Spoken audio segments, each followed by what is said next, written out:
and I commend the progress of this bill to the House. I call Melissa Lee. Thank you, Madam Speaker, and I'd like to commend the member who just took a seat. Doing 10 minutes on a very small and minor technical bill is actually a feat indeed. I was sitting... Madam Speaker, I'm obviously not going to take 10 minutes to filibuster because all parties are actually in agreement, I think. I was sitting outside in the lobby just waiting and doing some other work, and I actually heard Deborah Russell speaking earlier, and I just want to respond to her before I actually get on with this bill, Madam Speaker. I think she said quite a few things, but I think there was one thing that she said that actually pricked my ear up, and she was talking about how businesses don't like uncertainty. I think she actually said that. Businesses don't like uncertainty. And I think on this side there was a few chuckles, and we have to actually agree.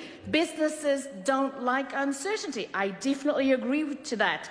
And the thing is that the oil and gas exploration industry, Taranaki, got the message of certainty from this government that they don't back the industry, they don't back the region, and they don't care about the regional economic growth or the development. It doesn't actually care about the 11,000 jobs that it literally killed off with the government's announcement to decimate the economic future of Taranaki and the oil and gas exploration. I know, I'm a little bit emotional because I thought, hang on a minute, she makes sense. She's talking about, businesses needing certainty. That's right, they do. But the kind of message that this government sends is the wrong certainty that they're delivering for a region that they apparently care about. Back to the bill, Madam Speaker. I know I get a little bit excited.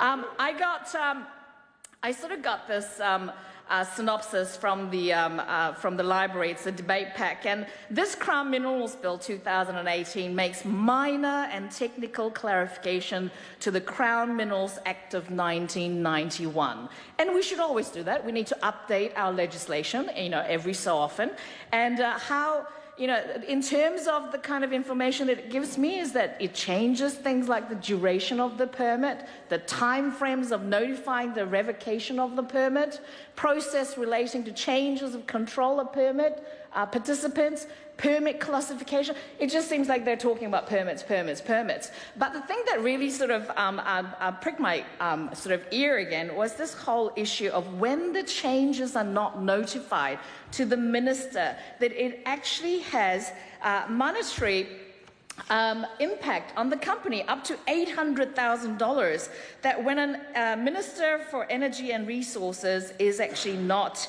notified. I think that has to be a big deterrent for the companies to not break the rule. And I know I'm speaking slightly longer than I was meant to, and it actually reminded me of a recent event that actually happened in my birth country. In April 27, the two Koreas actually came together in a summit, big summit.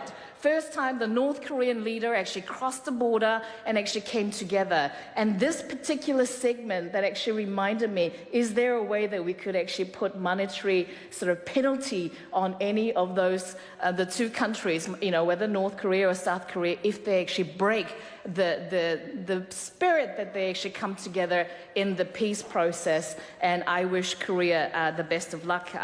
But I commend the Minister. As the parties involved, we are all in support, so I commend the bill to the House and look forward to the submissions in the Select Committee.